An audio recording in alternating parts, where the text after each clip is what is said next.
Hey guys, hola chicos, hola chicas. Vamos a trabajar el día de hoy con algo que se llama o se conoce en inglés como Active Voice and Passive Voice. Ahora, en realidad esto es algo que puede sonar, sobre todo cuando estamos trabajando con ello, bastante complejo, pero en realidad lo único que tenemos que saber es, primero, para qué sirve cada una de ellas, segundo, cuáles son las reglas o los elementos que las componen. Una vez que nosotros dominamos eso, resulta un poquito más sencillo entender cuál es la diferencia entre ellas dos y para qué se utilizan. ¿Sí?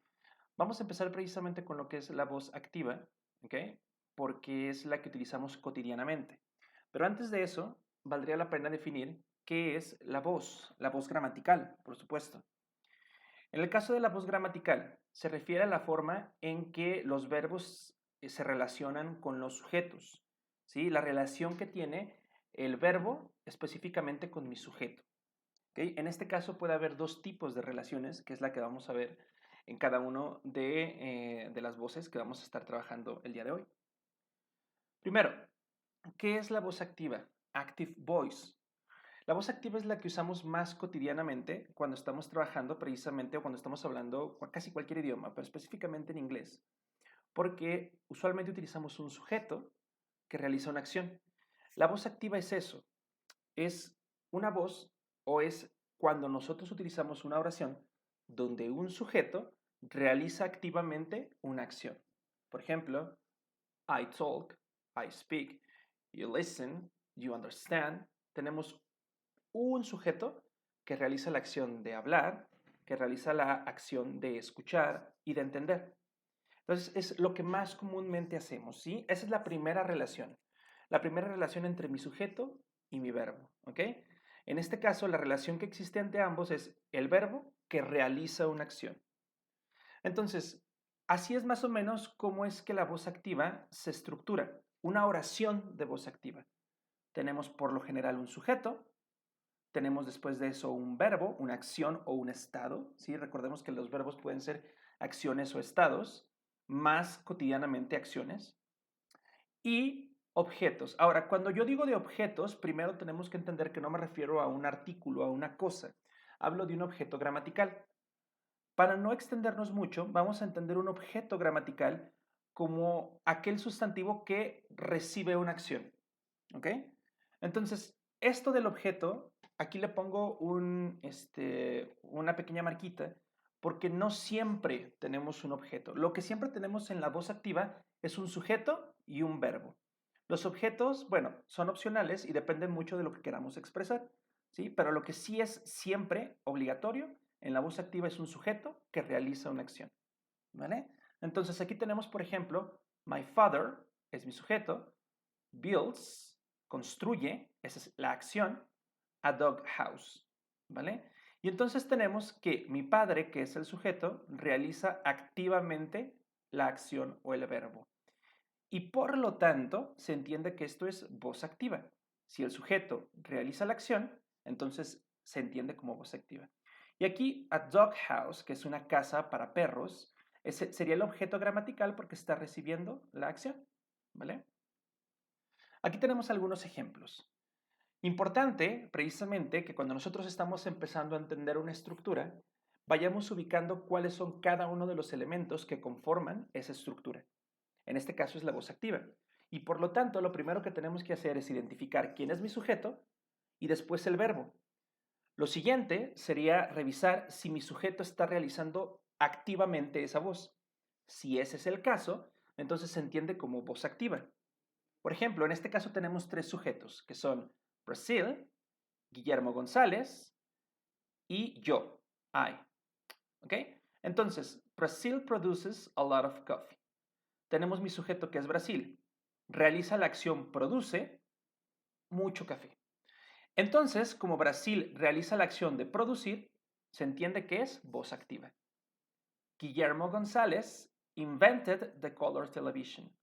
Ahora, el verbo no importa si está en presente, en pasado, en presente progresivo, en presente perfecto, no importa. Lo que importa aquí, en este caso, es que mi sujeto esté realizando o haya realizado activamente esa acción. Guillermo González invented. ¿Sí? Tenemos un sujeto que realizó una acción y como lo hizo activamente, es decir, este es mi sujeto y llevó a cabo activamente esta acción, entonces se entiende que es voz activa. I ate a big cake. Yo comí un gran pastel. En este caso, yo realicé la acción de comer. Entonces, también es voz activa, porque es un sujeto que realizó activamente una acción. Por otro lado, tenemos lo que es passive voice.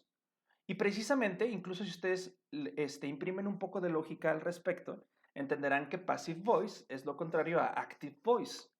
Y en este caso, lo que sucede con la voz pasiva, básicamente es una oración donde el sujeto no realizó la acción, sino todo lo contrario. El sujeto está siendo objeto de la acción, ¿sale? Es decir, que la acción recae sobre mi sujeto, todo lo contrario a la voz activa. Básicamente, en este caso, el sujeto no realiza la acción, ¿sí? Si queremos nosotros especificar quién fue el responsable de llevar a cabo esa acción, al final de la oración lo podemos hacer agregándolo o conectándolo con mi palabra by, que básicamente en español es por, ¿ok? Entonces, esta sería más o menos la estructura de la voz pasiva. Tenemos un sujeto. Ahora, muy importante, en la voz pasiva siempre vamos a tener el verbo to be. Ahorita vamos a ver por qué. Pero en la voz pasiva un elemento muy importante es el verbo to be. Básicamente se pone antes del verbo principal. ¿Ok? En este caso, siempre en voz pasiva vamos a tener dos verbos. El verbo to be y después el verbo principal. Vamos a ver ahorita por qué. Y al final, si nosotros queremos hacer precisamente una conexión entre la acción y ahora sí, quién la llevó a cabo, podemos utilizar by. Porque recordemos que en la voz pasiva el sujeto no realiza la acción. Si queremos ser específicos en ese caso, utilizamos la palabra by. Por ejemplo, aquí tenemos the dog house. En este caso, la casa del perro es mi sujeto. ¿Ok? Después vamos a poner el verbo to be, pero inmediatamente va a venir el verbo principal de la oración. ¿Sí? Y en este caso tenemos el sujeto the dog house y el verbo build, es decir, la casa del perro y construido. ¿Ok? Y en este caso el sujeto no construyó nada. Es decir, en este caso, básicamente la acción recayó sobre mi sujeto porque la casa del perro es construida por mi padre. Desde el momento en que nosotros nos damos cuenta que el sujeto no realiza la acción, sino que la acción recae sobre mi sujeto, a eso ya se le conoce como voz pasiva. En este caso, si yo quiero especificar quién lo hizo, que tampoco es obligatorio, ¿sale? Si nosotros no ponemos aquí by my father, no pasa absolutamente nada. En la voz pasiva también tenemos que tener nada más un sujeto y un verbo. Ese verbo recae sobre mi sujeto. Pero eso es lo único obligatorio, además del verbo to be, por supuesto. Si nosotros opcionalmente queremos especificar quién lo hizo, lo podemos hacer utilizando la palabra by, que en este caso dijimos que significa por. Entonces diría, la casa del perro es construida por mi padre. Antes de seguir con esta parte de la estructura, me gustaría hacer una anotación. El verbo principal de la oración, como aquí se los indico, ¿sí? El verbo, como ejemplo, correr, jugar, etcétera, ¿no? El verbo principal de la oración siempre va a estar en pasado participio. No importa si la acción se llevó a cabo ayer, se está llevando a cabo hoy, se llevará a cabo mañana, es lo de menos, ¿sale? El verbo siempre tiene que estar en pasado participio, ¿ok? ¿Qué es el pasado participio? Ok, recordemos que básicamente hay distintas formas del verbo. Básicamente es lo que en inglés se conoce como tenses o básicamente en español entendemos como conjugación, ¿sale? Ahora, ya sabemos nosotros que tenemos dos tipos de verbos, los verbos regulares y los verbos irregulares. ¿Ok? Lo que sucede con los verbos regulares es que cuando nosotros los escribimos en pasado, siempre tienen una terminación ed. Por ejemplo, la forma original, la forma base de mi verbo visit, cambia a pasado como visited. ¿Sale? Agregamos ed. La forma original de querer es want y su pasado sería wanted. ¿Ok? La forma original de be, ¿sale? Y su pasado, que es was y were. El verbo to be, recordemos que dependiendo del sujeto, puede ser was o were en tiempo pasado. la forma base del verbo go y su pasado es went. Entonces, lo que tienen los irregulares es que desafortunadamente al momento de conjugarlos, no hay una receta o una fórmula o una regla general que nos digan cómo es que van a aparecer en tiempo pasado, cómo se conjugan. Tenemos que aprenderlo de memoria, no hay otra forma. Pero lo que nosotros vamos a requerir para lo que es la voz pasiva siempre va a ser el pasado participio, el participio de mi verbo. Ahora, hay una ventaja. Todos aquellos verbos que son verbos regulares, el pasado y el participio se escriben exactamente iguales. ¿Sale? Visited en pasado, en participio sería también visited. Y wanted, que está en pasado, en participio también sería wanted. Así que ahí no hay ningún problema. El problema, como siempre, viene con los irregulares. ¿Sale? Y en el caso de los irregulares, pues también tendríamos que revisar cuáles son aquellos verbos que son irregulares. Después de identificarlos, tendríamos que revisar cuál sería tanto su pasado como su pasado participio. Aquí, una disculpa, aquí no debería ser. Déjenme cambiar esto porque esto está mal para no confundirlos. Aquí cometí un pequeño error. Ok, listo. Ok, desafortunadamente en el caso de los verbos irregulares, ¿sale? Tenemos lo que es su pasado y su participio. Y como pueden ver, es diferente. Ahora, lo que sucede con los verbos irregulares es que nosotros vamos a encontrar que a veces son totalmente distintos tanto en su forma base como en pasado participio. Como en este caso, be, was, were y been. ¿Sale? Go, went y gone. Hay algunos que desafortunadamente el pasado y el pasado participio también son iguales. No tenemos una regla para saber exactamente cómo es que un irregular está escrito en pasado y cómo está escrito en pasado participio. La única forma de saberlo es aprendiéndolo, ¿sí? No hay otra fórmula para conocer esa parte. Pero lo que nos sirve o lo que necesitamos para este tema es entender que siempre que utilizamos la voz pasiva, el verbo principal debe estar escrito en pasado participio, todo el tiempo. Ok, vamos a ver algunos ejemplos entonces de esto. Aquí lo que nosotros tenemos, no sé si ubiquen, no sé si lo recuerdan, son los mismos ejemplos de la voz activa, sin embargo, ya lo que estamos haciendo es estamos cambiando un poquito los elementos, ¿vale?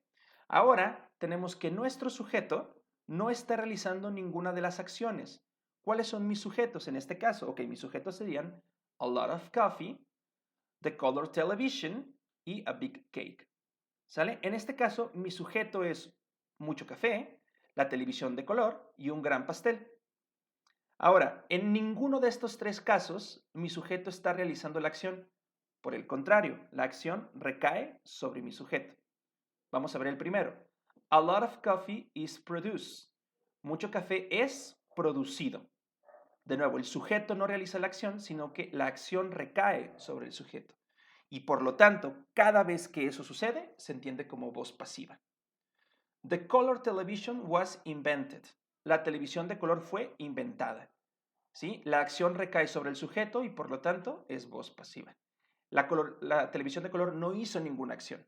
¿Sí? Esto es muy, muy importante entenderlo con la voz pasiva. A big cake was eaten. ¿Sí? Un gran pastel fue comido. La acción recae sobre el sujeto, nuevamente es voz pasiva. Si nosotros quisiéramos establecer, que también es opcional, como lo decía anteriormente, quién realizó tal acción, tendríamos que hacerlo conectando a ese sustantivo, a ese individuo, lo que sea, ¿sí? Por medio de la palabra by. A lot of coffee is produced by Brazil. The color television was invented by Guillermo González. A big cake was eaten by me. Y listo. Ahora, recordemos una cuestión muy, muy importante.